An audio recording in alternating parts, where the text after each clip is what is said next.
In 2015, deep in the heart of Ohio, a dedicated farmer named John Becker stood his ground. His land, passed down through generations, was everything to him. But when the government claimed it for an industrial development project, he refused to leave.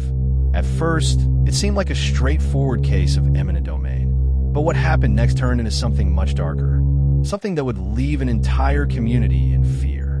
Because soon after his battle began, John Becker disappeared without a trace. It started with a letter, a cold, impersonal notice from his state. His land was being seized for economic development. A new factory, jobs, progress. But to John, it was home. He had grown up in that soil, working the fields with his father. He wasn't about to give it up. He hired a lawyer, fought back. The legal battle stretched on for months. The town whispered about it. Some supported him. Others said he was fighting a losing battle. The government always wins, they told him. But John didn't care. He had nothing else. Then the threat started. At first, just phone calls. Strange voices warning him to give up.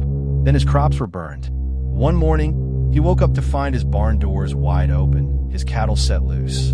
A message spray painted across his tractor. Leave while you can. John reported everything. The police took notes, but did nothing. Just kids messing around, they said. But John knew better. Then came the fire. A neighbor saw the flames first. The farmhouse was burning. By the time firefighters arrived, it was too late.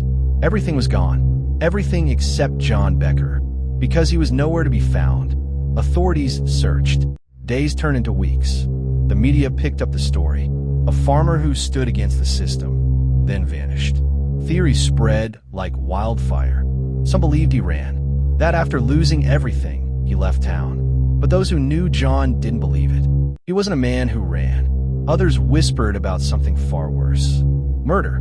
Police scoured his land. They found his truck parked near the woods, keys still inside. His dog, loyal as ever, was sitting by the barn, whimpering. They questioned officials tied to the development project. Executives, lawyers, but everyone had an alibi. No evidence. No suspects. Just silence. Then came the surveillance footage. A grainy clip from a gas station camera, taken the night of the fire. A black SUV driving down the rural road leading to John's farm. Less than an hour later, it sped back in the opposite direction. No license plate. No leads. John's friends started talking. About the threats. The intimidation. The way he always felt watched. The way he once joked that if anything happened to him, it wouldn't be an accident. But no body meant no crime. And as months passed, the world moved on. The land was bulldozed. The factory was built. And John Becker became just another story. Another man who fought back and lost. But those who remembered him never forgot the way it ended. The eerie quiet that followed his disappearance. The way the town avoided speaking his name, as if afraid of what might happen if they did. To this day, his case remains open. Officially, John Becker is a missing person. Unofficially, he's a warning. Because in places like this, some fights are never meant to be won.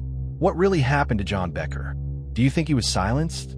Or did he vanish on his own? Let us know your theories in the comments. Like this story? Hit that like button to support our work and help more people discover this shocking case. Don't miss more gripping true crime stories. Subscribe now and turn on the notification bell so you never miss an upload.